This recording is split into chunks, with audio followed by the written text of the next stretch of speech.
I used to think heartbreak would hit fast and loud, like a punch I could brace for. But standing there in the rain, my hand shaking on the cold metal of my own car door, it felt nothing like that. It felt slow. Heavy. Like someone had placed a hand on my chest and pushed until I couldn't breathe anymore. Lily's laugh drifted through the cracked window, light, soft, familiar. But it cut deeper than anything I'd ever heard. It was coming from inside my car. The same car I spent the whole summer fixing so I could drive her anywhere she dreamed. The same car she once said made her feel safe with me. But when I leaned in, I saw Lily wrapped around Ryan Hale, the guy every girl chased and every guy avoided. His varsity jacket. His perfect hair. His hand on her waist like she belonged there. When Lily kissed him, something inside me didn't shatter, it just stopped. Silent. Final. Like a light going out. I didn't yell. I didn't move. I just stood there, realizing I wasn't the hero in her story. I was the backup plan. The placeholder. The safe choice. When they finally noticed me, Lily's face drained of color. "Ethan, it's not what it looks like," she whispered. But Ryan just smirked. That's when I understood the truth. This wasn't just betrayal. It was a message. And the worst part? They didn't even know the car was mine. I stood in the rain with my hand on the door, trying to understand how my world fell apart so fast. Lily sat in my car with Ryan Hale like it was normal, like everything between us meant nothing. When I opened the door wider, Lily jerked back, eyes wide, mouth shaking. Ryan just leaned deeper into the seat, smiling like he owned both the car and her. My chest tightened, and I forced myself to breathe, even though each breath felt like broken glass cutting through me. I didn't know if I wanted to scream or disappear into the night. "Why are you in my car?" I asked. My voice came out cracked, like it didn't belong to me anymore. Lily swallowed hard, brushing her hair back with the same hand she used to hold mine. "Ethan, it's not what it looks like," she whispered, staring at the floor. Ryan laughed under his breath, low and smug. "Relax, man. She just wanted to talk." His tone made my skin crawl. I stepped closer, feeling the anger shake inside me. "Then why were you kissing her?" The question tasted bitter, like something died on my tongue right in front of me. Lily lifted her head fast, shaking it over and over like she could erase the truth if she moved enough. "I didn't mean for it to happen," she said. "We were just talking and then she jumped on me," Ryan cut in, grinning. "Can't blame her." I wanted to hit him, but my hands felt frozen. Lily shot him a glare, then looked back at me with tears building. "I messed up, okay?" I was confused. I stared at her, feeling my heart fall apart piece by piece. "You weren't confused," I said. "You were choosing him over me again." Ryan spread his arms like this whole thing was a joke. "Come on, Ethan. Don't make it dramatic. She wanted something different. That's life." His words stabbed deeper than Lily's kiss. Lily stepped toward me, reaching out like she still had the right. "Please, can we talk?" "Not here. Not like this." I pulled my hand back before she touched me. "Talk about what? How you kissed him in the car I fixed for you?" She winced, and Ryan whispered, "Ouch." My heart pounded, but it wasn't from love anymore. It was something hotter, darker, rising fast inside of me now. Lily's voice cracked. "Ethan, I'm sorry. I swear I didn't want to hurt you." Her words felt thin, like she practiced them. Ryan leaned against the seat, rolling his eyes. "She's overreacting. You're overreacting. Everyone's overreacting." I glared at him, and he smirked like he knew he could push me further. Lily grabbed my arm, desperate.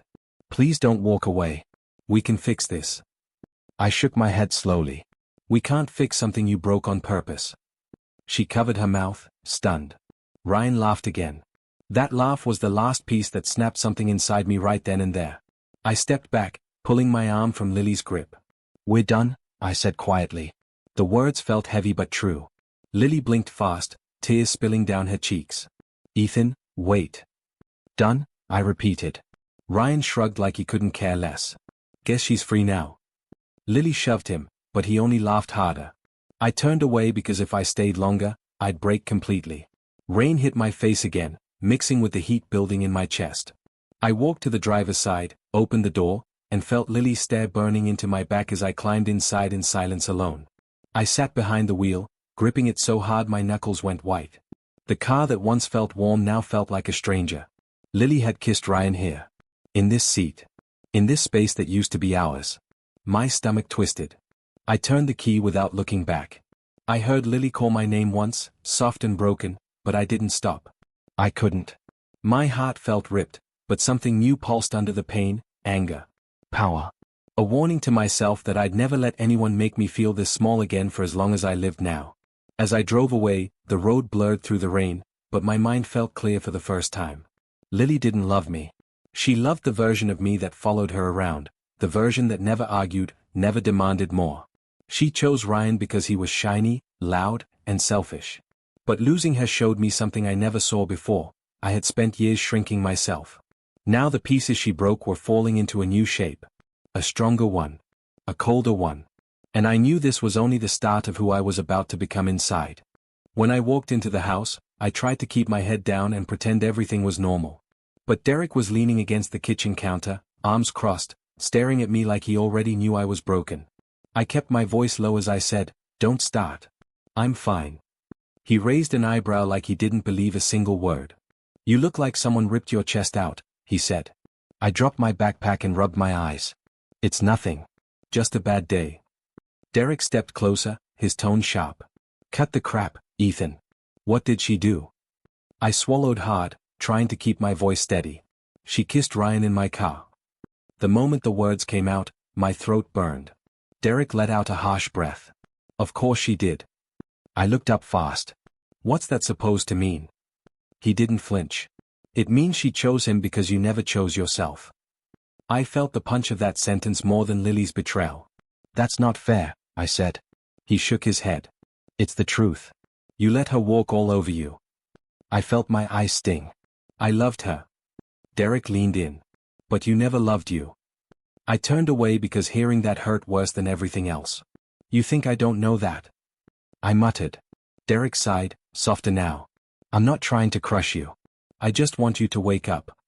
I ran my hand through my hair. I did wake up. Too late. Derek put a hand on my shoulder. "Maybe. But this is where you decide who you become after it." I let out a shaky breath. "Right now I don't feel like becoming anything." He squeezed my shoulder once. "That's why you need to feel it. Stop hiding from the pain." I didn't answer. I just walked to my room and closed the door, sinking onto my bed. My phone buzzed non-stop. Messages, missed calls, rumors exploding already. I wanted silence, but my heart wouldn't stop screaming inside my chest. I stared at the ceiling until I heard footsteps rushing down the hall. Before I could react, my door swung open and Marcus stormed in. "Tell me it's not true," he said, breathing hard. I sat up slowly. "It's true." His fists tightened. "I swear, I'm going to destroy Ryan Hale." I shook my head fast. "No. Don't. It's not worth it." Marcus stepped closer, anger burning in his eyes. "He kissed your girl in your own car, man. You want me to just ignore that?" I looked away. She wasn't my girl anymore. Not really. Marcus stared at me like he couldn't recognize me. "Why aren't you pissed?" My voice cracked. "Who says I'm not?" He sat beside me, softer now. "Ethan, talk to me." I took a deep breath. "I feel like an idiot. Like I gave everything and still wasn't enough." Marcus shook his head. "You were enough. She wasn't." I closed my eyes. "Then why does it hurt this much?" "Because you cared," he said. "And she didn't." I felt the words hit me straight in the chest. "I don't know who I am without her," I whispered. Marcus placed a hand on my knee. "Then this is your chance to figure it out." I laughed weakly. "That sounds easy coming from you." Marcus shrugged. "Doesn't have to be easy. Just has to start." I stared at my hands, feeling the weight of everything pressing down. "I'm tired of feeling like the victim." Marcus nodded. "Then stop being one." I let the silence settle before whispering, "I don't know how." Marcus stood up. "You start by standing up, even if you're shaking." I forced myself to my feet. "Then what?" He smirked slightly. "Then you become someone they regret losing." I swallowed. "Someone stronger." He nodded. "Someone who doesn't break when someone else changes their mind." I felt something shift in me, small, but real. "I want that," I said. Marcus crossed his arms. "Then get it." I sat back down, reaching for my phone. "I don't even want to look at the messages." Marcus sighed. "Then don't. Look at yourself instead." His words stayed with me long after he left. Later, when the house was quiet, I stood in front of the mirror. My reflection looked empty, eyes red, shoulders slumped, posture weak. I stared at myself for a long time until my chest tightened again. "Who am I?" I whispered. My voice echoed back from the walls. I didn't have an answer. Not yet. But the pain felt different now, sharper but clearer, like a wound that needed air if it was ever going to heal. Derek's words came back to me, "You never chose yourself." I placed my hand against the cold mirror. Maybe it's time I do. For the first time since the betrayal, I felt something steady in my chest, not peace, not strength, but the beginning of both. Maybe losing Lily wasn't the end. Maybe it was the moment my story actually began. And as I stared at myself, broken but standing, I finally believed I wasn't done. I was just getting started. The second I stepped into school, I knew the whole place had already heard. I didn't even make it to my locker before the whispers started. I kept my head down, but I heard every word anyway. "That's him. The car thing. She cheated in his own seat." The words crawled under my skin, but I kept walking like I didn't care. Inside, I could feel my stomach twisting. When I reached my locker, I heard footsteps behind me. I didn't need to look to know they were hers. "Ethan, can we talk?" Lily's voice was soft, scared even. I kept my hands on the lock. "No," she stepped closer. "Please. I just want to explain." I finally looked at her. Her eyes were red, like she'd been crying all morning. "Explain what?" I said. "That you kissed Ryan in my car? Everyone seems to know already." She opened her mouth, but before she could speak, Ryan walked up and placed his arm around her shoulders like he owned her. "Back off, Cole," he said. "She doesn't owe you anything." I clenched my jaw. I didn't ask for anything. Lily tugged away from Ryan a little. "Ryan, stop." He smirked. "Why?" "He needs to move on." My chest burned. Move on? I wasn't the one cheating. Ryan stepped closer. "Let it go." I met his eyes. "I did. You're the one following me." He scoffed and pulled Lily with him. "Let's go." She looked back once, guilt written all over her face. I turned away first. I refused to let her see how much it hurt. As I headed to class, someone grabbed my sleeve. "Ethan, wait." It was Ava Brooks, Lily's friend, usually quiet, always polite. "I'm sorry," she whispered. I frowned. "For what?" Ava bit her lip. "For Lily. For everything." I shook my head. "You don't have to apologize for her." Ava sighed. "Actually, I do. Because I knew. I saw things. She's been flirting with Ryan for weeks." I felt my throat tighten. "Weeks?" Ava nodded slowly. "I told her it was wrong. She just kept saying she was confused." "Confused," I repeated, my voice cracking. "Right." Ava stepped closer. "You didn't deserve any of it." I didn't know what to say. Hearing the truth felt like being stabbed again, but at least it was real. "Thanks for telling me," I said quietly. Ava touched my arm gently. "If you ever need someone to talk to, I'm around." For a second, I almost believed I wasn't alone in this school after all. But the moment I walked into English class, the whispers hit again. I sat in the back, trying to disappear. Mr. Turner walked in with a stack of books and looked around the room before speaking. "Today, we talk about betrayal in literature." My stomach dropped. He wasn't talking to me directly, but every word felt like it was aimed at the hollow space inside my chest. Mr. Turner paced slowly. "In stories, betrayal doesn't just break the hero. It reveals him. Shows what he ignored. Shows where he failed to stand up." I stared at my desk, feeling heat rise in my face. He continued, "Characters often allow themselves to be walked over, until something breaks." My breath hitched. I hated how true it felt. Mr. Turner looked across the class, his eyes calm but sharp. "The question is, what does the betrayed character do with the pain? Does he stay broken? Or does he rise from it?" I felt the room staring at me, even though no one said my name. I forced myself to lift my head. Mr. Turner's gaze met mine for half a second. He didn't look sorry for me. He looked like he expected something better from me. After class, I tried to leave fast, but Ava caught up to me again. "Are you okay?" she asked. I let out a breath. "I don't know." She nodded slowly.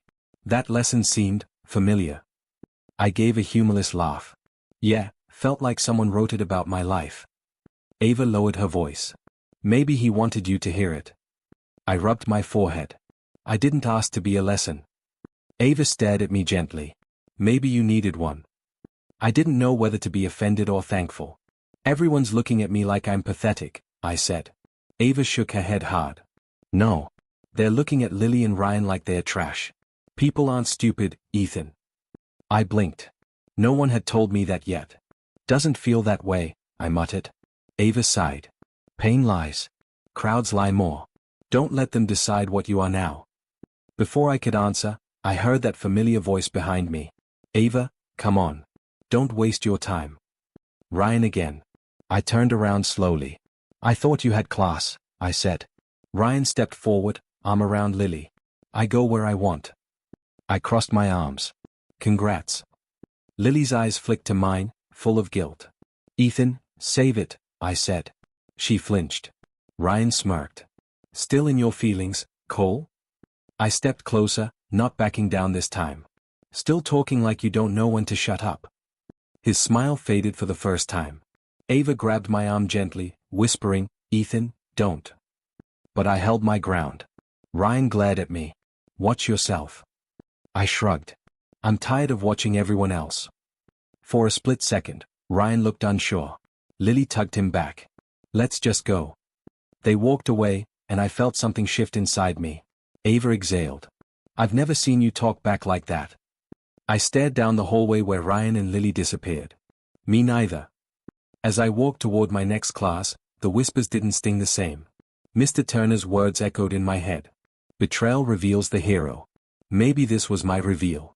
Maybe all the pain was carving out a new version of me, one who didn't shrink, didn't hide, didn't let anyone treat him like he was small. For the first time since everything fell apart, I didn't feel like the victim. I felt awake. I was heading toward the back exit after last period, hoping to escape before anyone else whispered something about me, when I heard a soft voice say, Ethan, wait. I stopped because the voice didn't sound judging or curious. It sounded gentle. When I turned, I saw Chloe Lane standing there, holding her books close to her chest like she was afraid they'd fall apart. I blinked. Hey, Chloe? Did you need something? She shifted her weight nervously. Yeah. I need to talk to you. Just for a minute. I rubbed the back of my neck. If this is about Lily. It's not, she said quickly. It's about you. That surprised me. Me? Chloe nodded, then lowered her voice. I've been watching you all week. You look like you're disappearing. My chest tightened. Well, I'm not having the best month. I know, she whispered. But I also knew something was wrong long before this happened. I frowned. What do you mean? Chloe took a step closer, eyes soft but steady. I always noticed how Lily dimmed your light. You used to smile more. You used to look people in the eye. Then she came, and little by little, you shrank. Her words hit harder than anything Lily ever said. I didn't shrink, I argued weakly. Chloe lifted an eyebrow. Didn't you? You stopped talking about your dreams. You stopped showing up for things you liked. You started circling around her like she was the only star in your sky. I let out a shaky breath. Maybe I didn't realize it. That's the problem, she whispered. You didn't. I didn't know what to say. She continued before I could find the words. I'm not trying to hurt you, Ethan. I hate seeing you think you're the problem when you're not. My throat tightened. Then what am I? Chloe looked directly at me. Someone who was never allowed to shine. Before I could process that, Marcus shouted from across the courtyard, Ethan. Dude, there you are. He jogged over, slightly out of breath. Why are you running off alone again? I shrugged. Habit, I guess. Marcus rolled his eyes. Break it. We're hanging out today. I blinked. Today? Yes, today, he said firmly. I'm sick of watching you lock yourself in your room like a sad ghost. Chloe smiled softly. I think that's a good idea. I looked between them. I don't know. I'm not really in the mood. Marcus crossed his arms. That's exactly why we're doing it. Chloe added, you don't have to pretend to be okay. Just come be, you. Something in her tone made my chest warm. I sighed. Fine. Where are we going? Marcus grinned. The old park. The one with the broken swings. I laughed a little. That place is falling apart. And so are you, he said bluntly. Perfect match. Chloe covered her mouth to hide a small smile. Let's go, she said softly. We walked together, the wind cool on my face. I hadn't walked with anyone like this in weeks. At the park, Marcus threw himself onto the creaky swing like a kid. See? Still standing. Barely, I said. That's the theme of the day, he joked. Chloe sat on the next swing, letting her feet drag through the dirt. Do you remember coming here in 8th grade? She asked. I blinked. You remember that? She nodded. You tried to push me on the swing but tripped over your own shoe and face planted. Marcus burst out laughing. Seriously? I groaned. Why is that the one memory everyone remembers? Chloe giggled. Because you got up smiling. You didn't care who laughed. I felt my heart squeeze. I don't remember being that guy. That's because Lily didn't want you to be him, Chloe said gently. Marcus slowed his swinging. She was jealous of your joy, man. I told you that. I frowned. Jealous? Yes, Marcus said. Every time you were excited about something that wasn't her, she shut it down. Chloe nodded. She wanted to be the center of your world. But you deserved a whole world, not one person. I stared at the ground. I feel stupid. I didn't see any of it. Chloe's voice softened. That's because love blinds you. But it shouldn't erase you. I let her words sink in. The wind blew a few loose strands of her hair across her face, and she tucked them behind her ear. There was a warmth in her eyes that made something inside me shift. Marcus hopped off the swing. Okay, serious time over. We're going to walk to the corner store and buy terrible snacks and pretend we aren't 16-year-old disasters. I laughed. I could use that. Chloe stood up and walked beside me as we left the swings behind. Can I tell you something? She asked quietly. Yeah, I said. Anything. She hesitated before speaking. I liked you. For a long time. My heart stopped. You liked me? She nodded. But you only saw Lily. I wasn't mad about it. I just hoped one day you'd look around and realize other people cared about you too. I swallowed hard. I'm sorry. I didn't know. Chloe smiled sadly. You weren't supposed to. You were in your own story. I just wasn't part of it yet. I looked at her more carefully than I ever had before. Maybe I was in the wrong story all along. She looked down, blushing. Maybe you were. Marcus shouted from ahead, Hey! Lovebirds! Hurry up! Chloe laughed, and I felt something warm spread in my chest, something lighter than anything I'd felt in weeks. For the first time since Lily broke me, I felt human again. I felt seen. I felt like maybe I could grow into someone new, someone stronger. And Chloe, somehow, helped me see the first spark of that version of myself. Maybe she'd seen it long before I ever did. By Monday morning, the rumors weren't whispers anymore, they were everywhere, loud and sharp, cutting into me with every step I took. I heard one group say, Lily only dated Ethan because he was safe. Another group laughed, Ryan said taking Lily was doing him a favor. I clenched my jaw and kept walking. I didn't want to give the school the satisfaction of seeing me break again. But every rumor felt like it scraped against the parts of me I had just started putting back together. At my locker, Ava appeared beside me. Ethan. I'm sorry, she said softly. I let out a short breath. What rumor is it now? Ava looked down. That one. The safe one. I laughed, but it wasn't happy. Guess I wasn't thrilling enough for her. Ava shook her head. No. Ethan, that's not what it means. It means she used you. And that's on her, not you. Before I could answer, I heard hurried footsteps. Ethan, please wait. I froze. Lily's voice. I turned slowly, and she rushed toward me, eyes red, mascara running, breath shaking.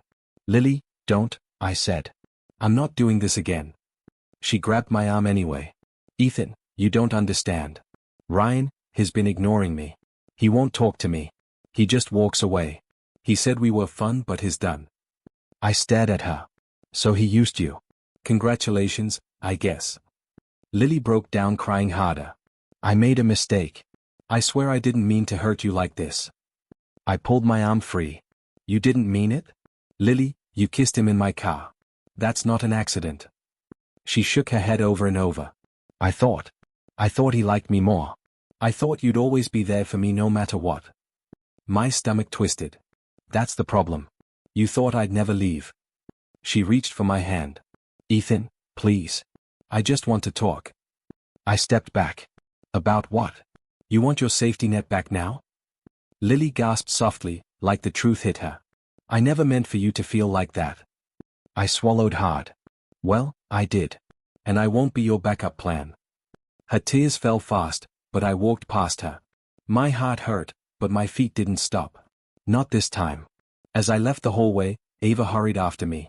Ethan, that was rough, she said. I nodded. It needed to happen. Ava bit her lip. She regrets everything. I don't care, I said. Regret doesn't fix anything. Ava studied my face. You're really done, aren't you? Yeah, I whispered. For once, I'm choosing me. Ava smiled sadly. Good. You deserve that. We kept walking until we reached the courtyard. I sat on a bench, and Ava sat beside me. I'm proud of you, she said. I looked at her. For what? For not folding, she said. For not going back just because she cried. I exhaled slowly. It feels weird. Like I'm finally standing up straight. Ava nudged me gently. That's what growing looks like. Before I could respond, a shadow fell over us. Ryan. He stood there with that same cocky smirk, except it didn't look the same anymore. It looked forced. Almost nervous. So, he said, heard you're talking big now. I stayed seated, calm. I'm not talking big. I'm just not scared of you anymore. Ryan laughed sharply. Scared? You? Come on, man. I looked up at him. You know what the funny part is? You're the one who looks scared now. Ryan's smile dropped. Watch your mouth. I stood slowly, making sure he saw that my hands weren't shaking this time. No. You watch yours. I'm done letting you walk over me. Ava whispered, Ethan, but I didn't break eye contact. Ryan stepped closer. Think you're tough now? No, I said. I think I'm done being weak. Something flickered in his eyes, surprise, frustration, maybe even respect. He looked away first. Lily ran toward him from down the hall. Ryan. Please talk to me. He ignored her.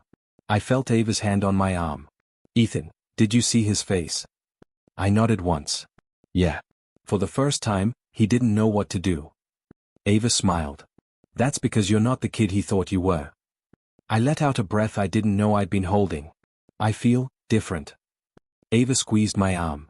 Because you are. We walked to the edge of the courtyard where the breeze picked up.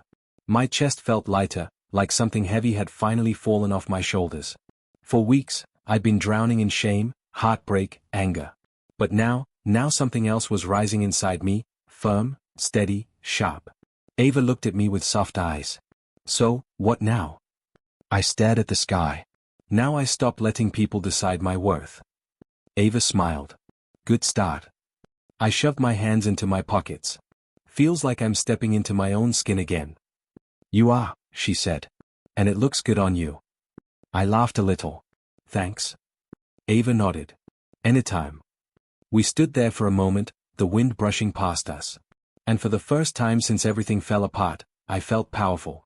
Not because I hurt someone. Not because I fought back. But because I finally chose myself. Whatever came next, I knew one thing for sure. I wasn't the same Ethan who got betrayed in a parked car. I was someone new, someone rebuilding from the fire.